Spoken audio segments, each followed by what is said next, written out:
is the major product of the following reaction. So நமக்கு ஒரு alkene கொடுத்துருக்காங்க, double bond இருக்கு. ஸோ இதில் ஹெச்பிஆர் அடிஷன் பண்ணியிருக்காங்க. ஸோ உங்களுக்கு என்ன ப்ராடக்ட் மேஜர் ப்ராடக்ட் வரும்னு கேட்டிருக்காங்க. ஸோ நமக்கு இந்த டபுள் பாண்டில் தான் போய் நமக்கு ஹெச்பிஆர் அடிஷன் ஆகும். இங்கே இருக்க பென்சின் ரிங்கில் இருக்க டபுள் பாண்டில் ஹெச்பிஆர் அடிஷன் பண்ண முடியாது. ஏன் அப்படின்னா இது வந்து ரெஃபரன்ஸில் இருக்கும். இந்த டபுள் பாண்ட் எல்லாமே ஒரே இடத்துல இருக்காது, இந்த மாதிரி ரெஃபரன்ஸில் இன்வால்வ் ஆகும். ஸோ அதனால இந்த டபுள் பாண்டில் இந்த ரியாக்ஷன் நடக்காது. அது நீங்கள் தெரிஞ்சிருக்கணும். நமக்கு தெரியும் ஒரு டபுள் பாண்டில் ஒரு ஹெச்பிஆர் அடிஷன் நடந்தாலும் அது வந்து மார்கோனிக் ஆஃப் ரூலை ஃபாலோ பண்ணும். பாருங்க, ஒரு அன்சிமெட்ரிக்கல் அல்கின் இருக்கு சரிங்களா. இதில் நீங்கள் ஹெச்பிஆர் அடிஷன் பண்ணுறீங்க அப்படின்னா மார்கோனிக் ஆஃப் ரூல் சரிங்களா. ஸோ மார்கோனிக் ஆஃப் ரூலை ஃபாலோ பண்ணும். இந்த ரூல் என்ன சொல்லுது அப்படின்னா, ஸோ இந்த அல்கின் கார்பனில் ஸோ எந்த கார்பனில் அதிகமான ஹைட்ரஜன் இருக்கும் அந்த பக்கம் வந்து பார்த்தீங்கன்னா உங்களுக்கு ஹெச் ப்ளஸ் அடிஷன் ஆகும். ஸோ இந்த கார்பனில் நமக்கு ஒரு ஹைட்ரஜன் தான் இருக்குது சரிங்களா. நமக்கு அல்கின் கார்பனை தான் பார்க்கணும். ஸோ இந்த கார்பனில் எதில் அதிகமான ஹைட்ரஜன் இருக்கோ அந்த பக்கம் இந்த ஹெச் ப்ளஸ் அடிஷன் ஆகும். அப்போ நமக்கு ஃபார்ம் ஆகக்கூடிய ப்ராடக்ட் ஸோ நமக்கு இந்த சைடு தான் நமக்கு அதிகமான ஹைட்ரஜன் இருக்குது. அப்போ இந்த ஹெச் இந்த கார்பனில் தான் வந்து அடிஷன் ஆகும். ஸோ அது உங்களுக்கு தெரிஞ்சிருக்கணும். ஸோ நமக்கு இங்கே ஹைட்ரஜன் வரும். ஸோ இதில் லெஸ் நம்பர் ஆஃப் ஹைட்ரஜன் இருந்தது அப்படின்னா அந்த இடத்துல நமக்கு புரோமின் வரும். ஸோ இதுதான் மார்கோனிக் ஆஃப் ரூல்.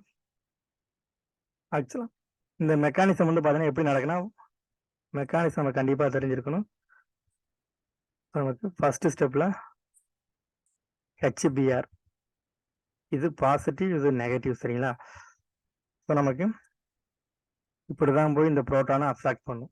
ஸோ அதுக்கு நமக்கு இந்த இடத்துல வேக்கண்ட் கிரியேட் ஆகும். ஏன்னா இந்த 2 எலக்ட்ரான் எடுத்துட்டு ஸோ இந்த கார்பன் வழியாக போகுதுன்னா ஸோ இந்த இடத்துல நமக்கு வேக்கண்ட் கிரியேட் ஆகும். இதுதான் பாசிட்டிவ் சார்ஜ் சரிங்களா. ஸோ அந்த இடத்துல நமக்கு புரோமின் மைனஸ் வந்து அட்டாக் பண்ணி ஸோ இதுதான் நமக்கு கிடைக்கக்கூடிய ப்ராடக்ட் சரிங்களா. இதுதான் என்ன சொல்லியிருக்காங்கன்னா, இதை வச்சு அந்த ரூலை ஃப்ரேம் பண்ணியிருக்காங்க சரிங்களா. இந்த மாதிரி மோர் ஸ்டேபிள் கார்போஹைட்ரேட் ஃபார்ம் ஆகுது. ஸோ அந்த இடத்துல வந்து நைட்ரஜன் சார்ஜ் அட்டாக் பண்ணுது இல்லையா. ஸோ இதை வச்சு தான் அவங்க இந்த மார்கோனிக் ஆஃப் ரூலை ஃப்ரேம் பண்ணியிருக்காங்க. இப்போ நமக்கு ஸ்டேபிள் கார்போஹைட்ரேட் ஃபார்ம் ஆகல, அங்கே வந்து நைட்ரஜன் சார்ஜ் அட்டாக் பண்ணணும். பாருங்க, இந்த இடத்துல வந்து பார்த்தீங்கன்னா மார்கோனிக் ஆஃப் ரூல் நம்மளால யூஸ் பண்ண முடியாது. பாருங்க, ஸோ அப்போ என்ன பண்ணணும் அப்படின்னா, மார்கோனிக் ரூல் பாருங்க, இந்த அல்கின் கார்பன்ல ஸோ எந்த கார்பன்ல அதிகமான ஹைட்ரஜன் இருக்கோ அந்த இடத்துல நம்ம வந்து என்ன பண்ணணும்னா பாசிட்டிவ் சார்ஜை வந்து ஸோ அட்டாச் பண்ணணும் சரிங்களா. ஸோ அப்போ ரெண்டுலையுமே வந்து பாருங்க ஒரு ஹைட்ரஜன் தான் ப்ரெசென்ட் ஆயிருக்கு. அப்போ இதில் நம்ம மார்கோனிக் ஆஃப் ரூலை யூஸ் பண்ண முடியாது, ஃபெயில் ஆயிரும். ஸோ அந்த இடத்துல என்ன பண்ணால் கண்டிப்பாக அந்த மெக்கானிசம் உங்களுக்கு தெரிஞ்சிருக்கணும். இப்போ எந்த பக்கம் ஃபார்ம் ஆகிற கார்போஹைட்ரேட் மோர் ஸ்டேபிளோ அந்த பக்கம் தான் வந்து நமக்கு இந்த நெகட்டிவ் சார்ஜ் வந்து ஆட் ஆகணும். ஸோ அந்த பாயிண்ட் உங்களுக்கு தெரிஞ்சிருக்கணும். பாருங்க, ஸோ நமக்கு ஹெச் பிளஸ் இந்த ஹெச் பிளஸ் நமக்கு ஸோ இந்த கார்பன் வழியாக போய் எடுக்கலாம். இல்லை அப்படின்னா இந்த ஹெச் பிளஸ் இந்த ஹெச் பிளஸ் அப்படி இந்த இதை தான் மென்ஷன் பண்ணியிருக்கேன். ஸோ நமக்கு இப்படியும் போய் எடுக்கலாம் சரிங்களா. ஸோ நமக்கு இந்த சைடு போய் அட்டாக் பண்ணது அப்படின்னா இந்த இடத்துல பாசிட்டிவ் சார்ஜ் ஃபார்ம் ஆகும். நம்ம உங்களுக்கு இந்த ப்ளூ கலரில் இருக்குது. ஸோ நமக்கு எப்படி பாசிட்டிவ் சார்ஜ் ஃபார்ம் ஆகுன்னு பாருங்க. ஸோ சிஹெச் இந்த இடத்துல பாசிட்டிவ் சார்ஜ் ஃபார்ம் ஆகும். ஸோ இங்கே ஹைட்ரஜன் ஹைட்ரஜன் CH3. இன்கேஸ் நமக்கு இந்த சைடு போய் இப்படி புரோட்டான் அப்சாக்ட் பண்ணது அப்படின்னா நமக்கு கிடைக்கக்கூடிய ப்ராடக்ட். ஸோ அதே பாருங்க, ஸோ நமக்கு இந்த இடத்துல CH2 இங்கே கார்பன் மேலே பாசிட்டிவ் வருது. So CH3. ஸோ இங்கே ஒரு ஹைட்ரஜன் இருக்கு பாருங்க. அப்போ நமக்கு எது ஃபேவர் அப்படின்னா எது மோர் ஸ்டேபிள் கார்போஹைட்ரேட்னு பார்க்கணும் நம்ம. இது வந்து பென்சைலிக் கார்போஹைட்ரேட். ஸோ இதை வச்சு நீங்கள் ஆன்சர் பண்ணிடலாம். ஸோ இங்கே ஃபார்ம் ஆகிருக்க கார்போஹைட்ரேட் வந்து பார்த்தீங்கன்னா பென்சைலிக் கார்போஹைட்ரேட். ஸோ அப்போ நமக்கு இதுதான் ஃபேவர் சரிங்களா. அப்போ நமக்கு புரோமின் மைனஸ் வந்து பார்த்தீங்கன்னா இங்கே தான் வந்து அட்டாச் பண்ணணும். ஸோ இந்த ரியாக்ஷனை நீங்கள் கார்போஹைட்ரேட் ஸ்டெபிலிட்டி வச்சு தான் போட முடியும். மார்கோனிக் ஆஃப் ரூல் வச்சு போட்டிங்கன்னா கன்ஃபியூஸ் ஆயிடுவீங்க. அப்போ நமக்கு ஆன்சரை பாருங்க. ஸோ இது வந்து மைனர் ப்ராடக்ட், இது மைனர், இது மேஜர். இது மேஜர் ப்ராடக்ட், இது மைனர் ப்ராடக்ட். இங்கே வந்து புரோமின் வர்றது மைனர் ப்ராடக்ட். பாருங்க, ஆப்ஷன் ஏவை பாருங்க. ஏ ஆப்ஷன்ல நமக்கு பென்சிலிக் கார்பன்ல ஹேலஜன் வந்திருக்கு, புரோமின் வந்திருக்கு. ஸோ இது கரெக்ட் ஆன்சர். நெக்ஸ்ட் பாருங்க, இதுல பாருங்க இந்த நெக்ஸ்ட் கார்பன்ல உங்களுக்கு புரோமின் வந்திருக்கு. ஸோ இது வந்து இன்கரெக்ட். சி ஆப்ஷனை பாருங்க. இங்க ஃபர்தரா இங்க இருக்க புரோட்டான் இங்க ஷிஃப்ட் ஆகி நமக்கு இங்க ஒரு கார்போஹைட்ரேட் ஃபார்ம் ஆகிற மாதிரி போட்டு அதுல புரோமின் வர மாதிரி போட்டிருக்காங்க. ஸோ இதுவும் இன்கரெக்ட். இதுல பாருங்க பென்சில்ல வந்து புரோமினேஷன் ஆகிற மாதிரி போட்டிருக்காங்க. ஸோ இந்த டபுள் பாண்ட் ரியாக்ஷன் ஆகிற மாதிரி போட்டிருக்காங்க. இது இன்கரெக்ட் தான். சரிங்களா, நமக்கு ஆப்ஷன் நம்பர் ஏ தான் கரெக்ட்.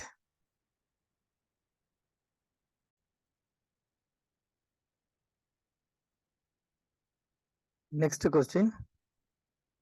ஸோ நமக்கு சைக்ளோபென்டாடைன் and standing at room temperature slowly undergoes a Diels-Alder reaction with itself. So the product of the reaction would be, நமக்கு சைக்ளோபென்டாடைன் வந்து டீல்ஸ்-ஆல்டர் ரியாக்ஷனுக்கு போற மாதிரி கொடுத்துருக்காங்க. சரிங்களா, ஸோ நமக்கு சைக்ளோபென்டாடைன் ஸ்ட்ரக்சர் தெரிஞ்சிருக்கணும். ஸோ இதுதான் cyclopentadiene. So one more cyclopentadiene. So இதுதான். இதுல ஒன்று வந்து பார்த்தீங்கன்னா உங்களுக்கு இது வந்து டையினோஃபைல்.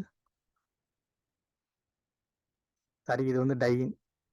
ஒன்று வந்து உங்களுக்கு டையின் ஆக்ட் ஆகும், ஒன்று வந்து பார்த்தீங்கன்னா உங்களுக்கு டையினோஃபைல் ஆக்ட் ஆகும்.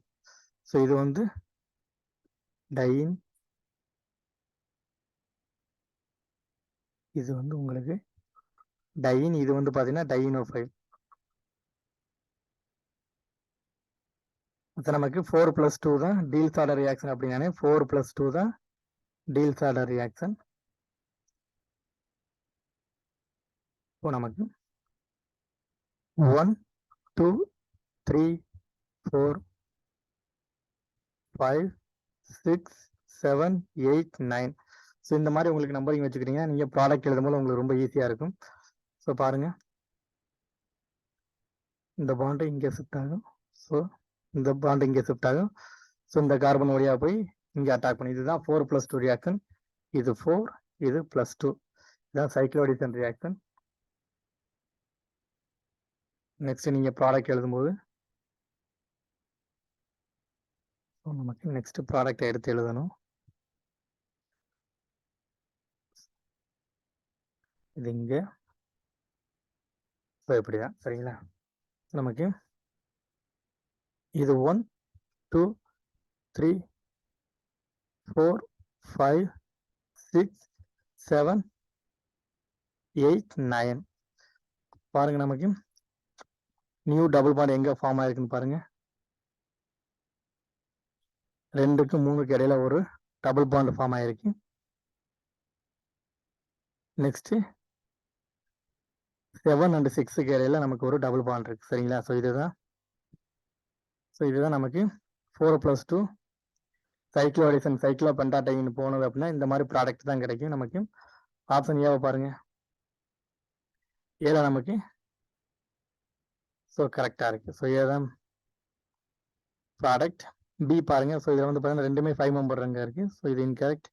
இதில் பாருங்க சைக்ளோபென்டாடைன்ல ரியாக்ஷனே போகல. சரிங்களா, இதுவும் இன்கரெக்ட். ஸோ இதில் வந்து பார்த்தீங்கன்னா டபுள் பாண்ட் இங்கே வந்திருக்கும். ஸோ இதுவும் இன்கரெக்ட் ப்ராடக்ட். நமக்கு கரெக்டான ப்ராடக்ட் வந்து பார்த்தீங்கன்னா ஸோ இதுதான்.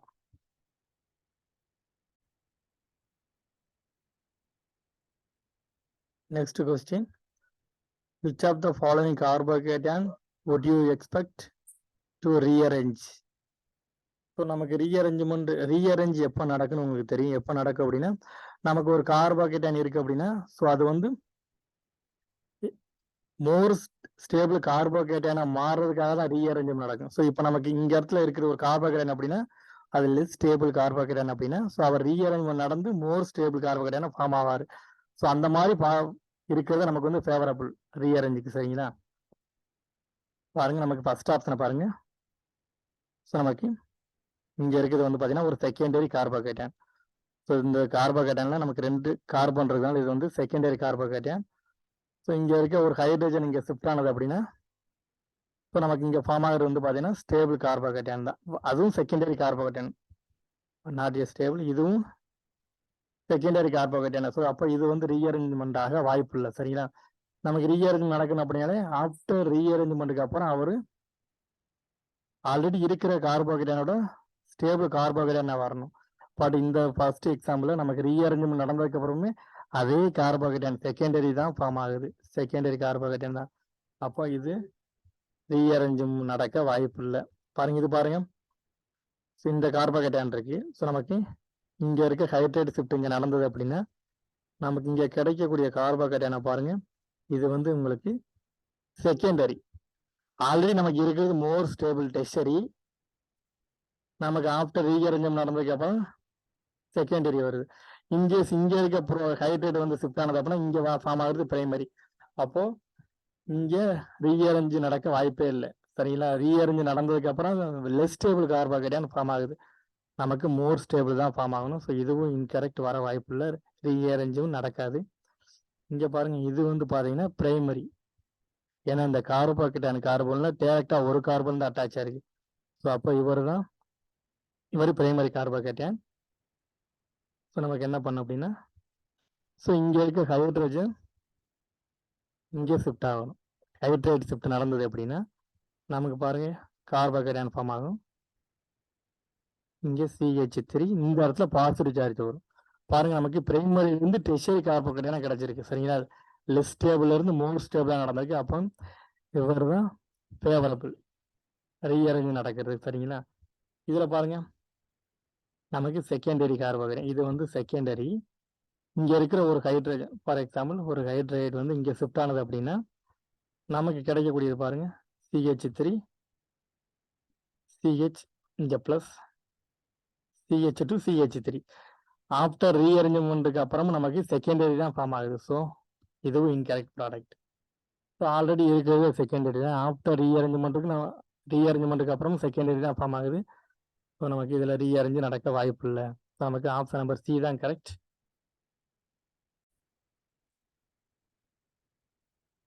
So next question, the number of nodes present in the HOMO of 1,3,5 hexatriene in its ground state கேட்டிருக்காங்க. சரிங்களா? இது மாதிரி ஆல்ரெடி ஒரு கொஸ்டின் நம்ம டிஸ்கஸ் பண்ணோம். அந்த இடத்துல லூமோ கேட்டிருந்தாங்க, இந்த இடத்துல ஹோமோ கேட்டிருக்காங்க. நமக்கு ஃபர்ஸ்ட் ஸ்ட்ரக்சர் தெரியும். 1,3,5 ஹெக்ஸாட்ரைன். ஃபர்ஸ்ட் நமக்கு 6 கார்பனை ட்ரா பண்ணிக்கணும். 1 2 3 4 5 6. அப்போ நமக்கு ஃபர்ஸ்ட் பொசிஷன்லையும் தேர்டு 5 இந்த பொசிஷன்ல நமக்கு டபுள் பாண்ட் இருக்கு. ஏன்னா ட்ரை கொடுத்துருக்காங்க. நமக்கு 3 டபுள் பாண்ட் இருக்குன்னு அர்த்தம். நமக்கு ஃபர்ஸ்ட் பொசிஷன்ல ஒரு double bond, next 3 1 2 3 4 5 6. Next third பொசிஷன்ல ஒரு டபுள் பாண்ட் 5 இங்கே தான் 5 ஸ்டார்ட் ஆகுது. ஸோ அதில் ஒரு டபுள் பாண்ட் இருக்கு. சரிங்களா? இதுதான் அதோட ஸ்ட்ரக்சர்.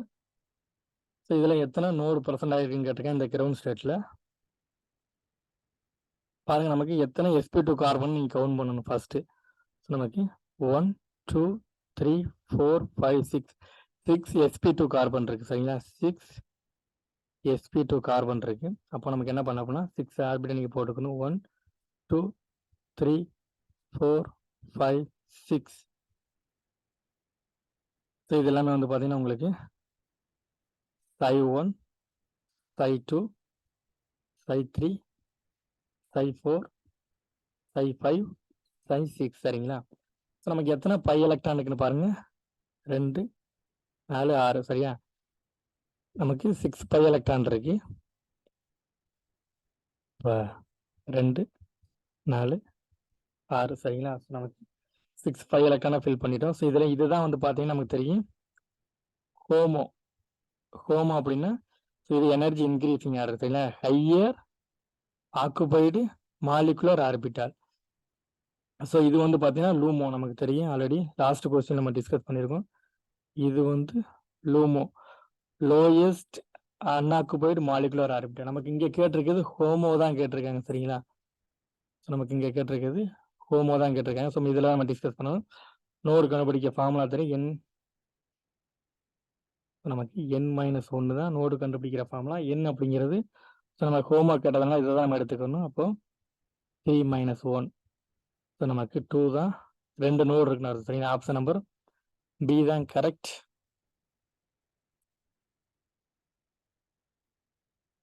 இன்கேஸ் ஏதாவது டவுட் இருந்தது அப்படின்னா நீங்க கமெண்ட் பண்ணுங்க.